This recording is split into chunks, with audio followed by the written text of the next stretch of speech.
सख्त लहजे के अंदर प्लेयर्स के साथ बात की है और सख्त वार्निंग देकर गैरी क्रिस्टन अपने मुल्क चले गए हैं। गैरी क्रिस्टन ने जो गुफ्तगू की टीम के ड्रेसिंग रूम के अंदर, और वो बात लीक हो गई और वो बात आ गई है बाहर, और उन्होंने जो गुफ्तगू की, उन्होंने कहा कि मुझे टीम में जो है वो यूनिटी नजर नहीं आती, टीम में यूनाइटेड टीम नहीं है, और दो प्लेयर इधर बात कर रहे होते हैं, दो प्लेयर उधर बात कर रहे होते हैं। लेकिन ये न्यूज़ बाहर लाने का मकसद क्या? एक दफा फिर गैरी क्रिस्टन को दूसरे कोचेस की तरह जो है वो बाहर निकालने की कोई साजिश है? अली झूठ बोल रहा है गैरी क्रिस्टन।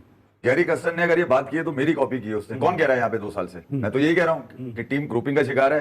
ये ड्रेसिंग रूम में हरकतें जानबूझ के ऐसी करते हैं। अल्हम्दुलिल्लाह गैरी क्रिस्टन ने पता क्या किया जी, ये है ना किताब, ये खोल दी इस तरह। गैरी क्रिस्टन ने बड़ा धांसू किस्म की बातें की हैं और कहा यह जा रहा है कि जी ये बातें गैरी क्रिस्टन ने प्लेयर से कही after the match against Ireland, जिसमें जो सबसे इंपॉर्टेंट बात थी वो ये थी कि उसने कहा कि भाई जब से मैंने टीम ज्वाइन की है मैंने कोई यूनिटी नहीं देखी इस टीम के अंदर। और ये भी बिल्कुल अब क्लियर है कि कुछ प्लेयर्स तो बिल्कुल गैप, उनका तो कुछ चांस ही नहीं है क्या वो रुकेंगे। They call it a team but it is not a team. ये इसे टीम कहते हैं लेकिन टीम नहीं होती। टीम वो होती है जो सब मिलकर काम करते हैं, लेकिन ये टीम नहीं है। ये पाकिस्तानी क्रिकेट टीम का हेड कोच गैरी क्रिस्टन कह रहा है। वो गैरी क्रिस्टन जो ड्रेसिंग रूम के अंदर बैठा रहा है, ये वो नशेड़ी हैं जो अलग अलग टोलियां बनाकर बैठते हैं।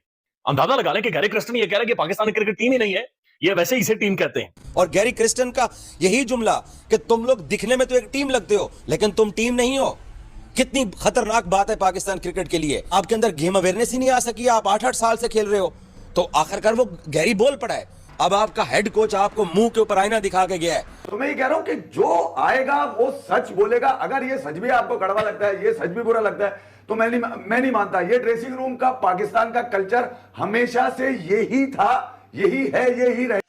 नमस्कार दोस्तों। तो दोस्तों आप लोगों को तो पता ही है कि पाकिस्तान जो है वो वर्ल्ड कप से बाहर जा चुका है, और इसके बाद मानो पाकिस्तान की जो क्रिकेट की जो दुनिया है उसमें आग लग चुकी है। हर एक लोग जो है वो बाबर आजम को कप्तानी से हटाना चाहता है, और पाकिस्तान के जो जितने भी करंट प्लेयर्स हैं उसमें से 8-10 प्लेयर को वो फिर से भेजना चाहते हैं डोमेस्टिक खेलने के लिए। उनका ये कहना है कि इन लोगों ने जो है वो पूरे विश्व के सामने में हमारी नाक कटा दी। जो हम लोगों ने बनाया था, इतने सालों खेल के हम लोग वर्ल्ड चैंपियन रह चुके हैं, T20 भी हम लोग जीत चुके हैं, चैंपियंस ट्रॉफी भी जीत चुके हैं, और आज हम अमेरिका जैसी टीम से हार रहे हैं। हम आयरलैंड तक को जो है आसानी से नहीं हरा पा रहे हैं, और भारत से जो है वो हम तो कभी जीत सकते ही नहीं इस टीम को लेकर। ने जो गुफ्तगू की टीम के ड्रेसिंग रूम के अंदर, और वो बात लीक हो गई और वो बात आ गई है बाहर, और उन्होंने जो गुफ्तगू की, उन्होंने कहा कि मुझे टीम में जो है वो यूनिटी नजर नहीं आती, टीम में यूनाइटेड टीम नहीं है, और दो प्लेयर इधर बात कर रहे होते हैं, दो प्लेयर उधर बात कर रहे होते हैं। इंडिविजुअल परफॉर्मेंस के ऊपर ज़्यादा फोकस है, और जो इनको प्लान दिया जाता है उस प्लान के ऊपर ये काम नहीं करते। इफ़ भाई टीम की जो न्यूज़ है ये बाहर आना सबसे पहले, तो पहले कुछ प्लेयर पे इल्ज़ाम होता था, अब तो वो प्लेयर भी टीम के अंदर नहीं है। लेकिन ये न्यूज़ बाहर लाने का मकसद क्या? एक दफ़ा फिर गैरी क्रिस्टन को दूसरे कोचेस की तरह जो है वो बाहर निकालने की कोई साजिश है? अली झूठ बोल रहा है गैरी क्रिस्टन। गैरी क्रिस्टन ने अगर ये बात की है तो मेरी कॉपी की है उसने। कौन कह रहा है यहाँ पे 2 साल से? मैं तो यही कह रहा हूँ कि टीम ग्रुपिंग का शिकार है। ये ड्रेसिंग रूम में हरकतें जानबूझ के ऐसी करते हैं, खबर बाहर निकालते हैं ताकि असल मोमेंटम को छुपाया जाए और इनकी दीगर बातें डिस्कस की जाए। अब आप मुझे बताइए शिकस्त कहाँ गई इसमें? गैरी क्रिस्टन को पकड़ के सब साइड में पकड़ जाए।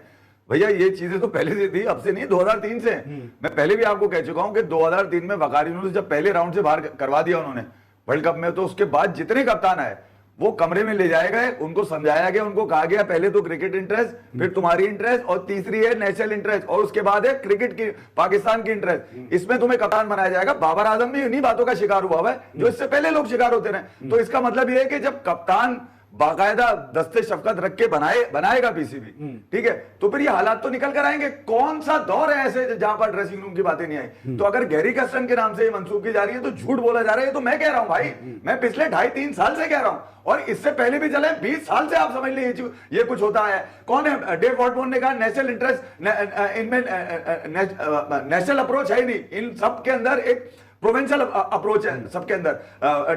डेव वॉटमोर का कहना है, लॉसन का क्या कहना है ये भी पता है। वुलमर तो बेचारा कहे बगैर ही आज तक उसको पता नहीं क्या कहना चाहता था, उससे पहले निकल लिया वो। और उसके बाद जितने लोग हैं, मिकी आर्थर ने क्या कहा? तो मैं ये कह रहा हूं कि जो आएगा वो सच बोलेगा। अगर ये सच भी आपको कड़वा लगता है, ये सच भी बुरा लगता है, तो मैं नहीं मानता। ये ड्रेसिंग रूम का पाकिस्तान का कल्चर हमेशा से यही था, यही है, यही रहेगा। अल्हम्दुलिल्लाह गैरी क्रिस्टन ने पता क्या किया जी, ये है ना किताब, ये खोल दी इस तरह। वो परेशान पता क्यों है? वो आए डिफरेंट जगह से, उसको यहाँ का माहौल नहीं पता कि यहाँ पे होता क्या है।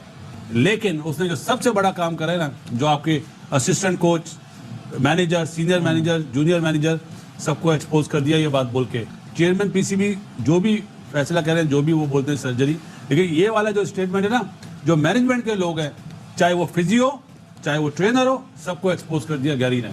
गैरी कर्स्टन ने बड़ा धांसू किस्म की बातें की है और कहा यह जा रहा है कि जी ये बातें गैरी कर्स्टन ने प्लेयर से कही after the match against Ireland, जिसमें जो सबसे इंपॉर्टेंट बात थी वो ये थी कि उसने कहा कि भाई जब से मैंने टीम ज्वाइन की है मैंने कोई यूनिटी नहीं देखी इस टीम के अंदर। हर प्लेयर, कोई प्लेयर किसी को एक दूसरे को सपोर्ट नहीं करते प्लेयर्स, और सब अपने काम से काम रखते हैं और कोई यूनिटी नहीं है इस टीम में। फिर उसने दूसरी बात ये की कि यार इतनी क्रिकेट खेलने के बाद भी इन प्लेयर्स को ये नहीं पता कि आप लोग को ये नहीं, उसने प्लेयर्स को कहा कि आप लोग को ये नहीं पता कौन सा शॉट कब खेलना है और कौन सा शॉट नहीं खेलना है। तीसरा उसने कहा कि आप लोग के फिटनेस लेवल्स और स्किल लेवल्स जो है वो बिल्कुल भी मैच नहीं करते दूसरी टीमों से, और जो लड़के अपने आप को चेंज नहीं कर सकते वो टीम से जो है ड्रॉप कर दिए जाएंगे। आज मेरी असेसमेंट ये है कि बिल्कुल कर्स्टन ने ये बातें की, लेकिन उसके बाद ये जो बातें बाहर रिपोर्ट कर दी गई है प्रेस में, ये पीसीबी के मर्जी से की गई है और मकसद सिर्फ ये है कि पब्लिक ओपिनियन जो है वो तैयार करना है। यूसुफ भाई थे और अब्दुल रज़ाक, ठीक है जी, हम कंटिन्यू किया, राशिद लतीफ कैप्टन बने और थोड़ा लंबी बात हो जाएगी लेकिन कोशिश करता हूँ थोड़ा जल्दी हो जाए, ठीक है, टाइमर लगा लीजिए आपने। तो उसके बाद क्या हुआ कि हम एक चेरी ब्लॉसम एक टूर्नामेंट खेलेंगे जिसमें हफीज़ भी आ गए, उमर गुल भी आ गए, तौफीक उमर भी आ गए, दानिश कनेरिया भी आ गए, मोहम्मद जायद की वाह कम बैक हुआ, नवीद लतीफ़ आ गए और हम वो जीत गए। वो जीत के आए और उसके कुछ दिनों के बाद बांग्लादेश की टीम आ गई और एक कुछ इंसिडेंट हुआ, राशिद लतीफ़ हो गए बैन, इंजमाम वापस आ गए। फिर उसके बाद एक और वर्ल्ड कप आ गया 2007 का, उसमें हम फिर सब इकट्ठे थे, बॉब उलमर का वो नहीं रहे हमारे साथ और उसके बाद मुझे कैप्टन बनना था, लेकिन जो मैंने हालात देखे, यही हालात देखे, वो जो वहाँ हुआ मैं आके आ गया और मैं चला गया यॉर्कशायर खेलने के लिए और मैंने कप्तानी छोड़ दी, ठीक है जी। पीछे रह गए शुएब भाई, पीछे रह गए शुएब मलिक के उसमें रह गए, ठीक है जी। शुएब मलिक आए, वो यंग थे, वो भी शायद चाहते होंगे चेंज करना, लेकिन ये कि मसले मसाइल शुरू हुए। उसके बाद करते करते हम एक सीरीज खेले अगेंस्ट श्रीलंका और बीच में ही जो है वो कुछ हारे। उन्होंने कहा जी, उसी मैनेजमेंट ने जो पिछले 10-20 साल से चल रही थी, उन्होंने कहा कि ये देखें ये तो मैच्योर नहीं है। मुझे फिर बुलाया गया, भट्ट साहब थे उस वक्त, नए भट्ट साहब चेयरमैन आए, उन्होंने मुझे बैठाया गया, प्लीज कर ले। मैंने उनको मना किया उस मीटिंग में कि भाई नहीं करें, ये रॉन्ग मैसेज जाएगा, लेकिन समहाउ उन्होंने कहा नहीं, यहाँ आप बताओ आप अवेलेबल हो या नहीं। मैंने कहा जी मैं अवेलेबल हूँ, पाकिस्तान के तो हमेशा अवेलेबल रहते हैं और मैं कैप्टनसी छोड़ चुका था उससे 2 महीने पहले, लेकिन उन्होंने कहा कि अभी जरूरत है और मुझे कुछ बीच में मोटिवेट किया गया कि टीम को जरूरत है, मैं बन गया जी, मैं आ गया। उसके बाद फिर मैंने वही, आपको याद हो तो मैंने एक वो पकड़ लिया, लाउड स्पीकर पकड़ लिया जी, और ठीक है जी, मैंने कोशिश की, लेकिन और कुछ ही 6 महीने बाद हम एक वर्ल्ड कप जीत गए। उसमें बड़े मसले मसाइल हुए, हम ऑस्ट्रेलिया के खिलाफ खेलने गए, बड़े मसले, वही मैनेजमेंट थी, बड़े मसले मसाइल हुए, बहरहाल समहाउ हम वो वर्ल्ड कप जीत गए और वर्ल्ड कप में वो सामने। उसके बाद वर्ल्ड कप के बाद 2 महीने बाद मुझ पर बैन हो गया और हम तितर बितर हो गए। उसके बाद जो कहानी स्टार्ट है तो हर वर्ल्ड कप आता है और वर्ल्ड कप ऐसे जा रहा होता है। तो भाई देखो, बात असल में कि अगर मैं ये नहीं कह रहा हूँ कि मुझे उस वक्त मेरे साथ जो हुआ या 2015 के वर्ल्ड कप के बाद क्या हुआ, ये हुआ, ऐसा नहीं होता। देखिए, बात असल में कि आप देखें कि आपने वो फैसले करने हैं, एक तो जो मेरे लिए ना हो। मकसद क्या है?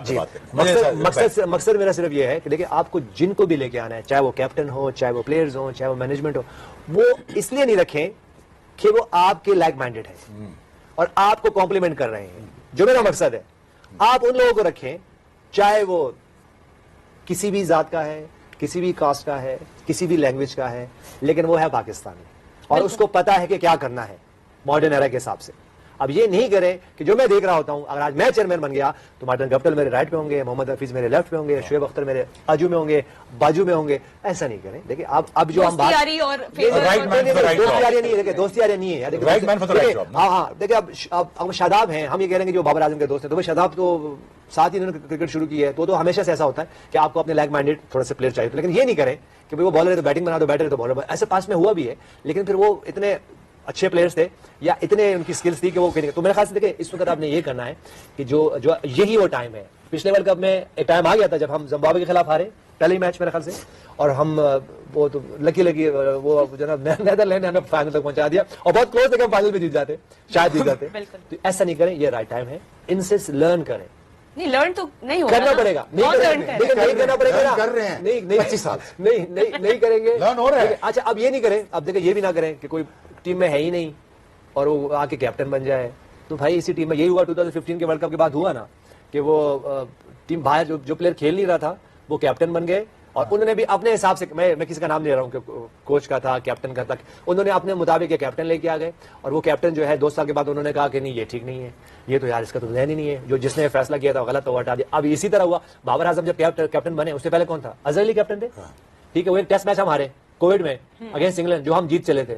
ऊपर से ऑर्डर आ गया बॉस का कि भाई इसको हटा दीजिए, ठीक नहीं है। उससे पहले सरफराज को हटाया गया था, यार ये नहीं है, तो भैया ये नहीं है, ये नहीं है। ओपिनियन तो दोस्तों जैसे कि आप लोगों ने तो देख ही लिया, पाकिस्तान की मीडिया जो है अभी आग बबूला है और होना भी चाहिए, क्योंकि पाकिस्तान एक ज़माने में बहुत बड़ी टीम हुआ करती थी क्रिकेट में। उनके पास बहुत ही खूंखार बॉलर हुआ करते थे, उनके पास बॉलर तो अभी भी अच्छे हैं, मगर उनका जो है वो मिडिल ऑर्डर और ओपनिंग जो बैटिंग है वो पूरा का पूरा जो है वो कोलैप्स कर जाती है। कभी भी एक आप टेक्निकली बोल सकते हैं बाबर आजम अच्छा प्लेयर है, मगर वो T20 के लायक नहीं है। मेरे हिसाब से बाबर आजम एक T20 का अच्छा प्लेयर नहीं है। तो और इसके बाद जो है पाकिस्तान में जितने भी पुराने प्लेयर्स हैं जो कि अपना कमबैक करना चाहते हैं, वो जो है वो बाबर आजम की इस टीम को उन्होंने जो है वो उधेड़ के रख दिया है।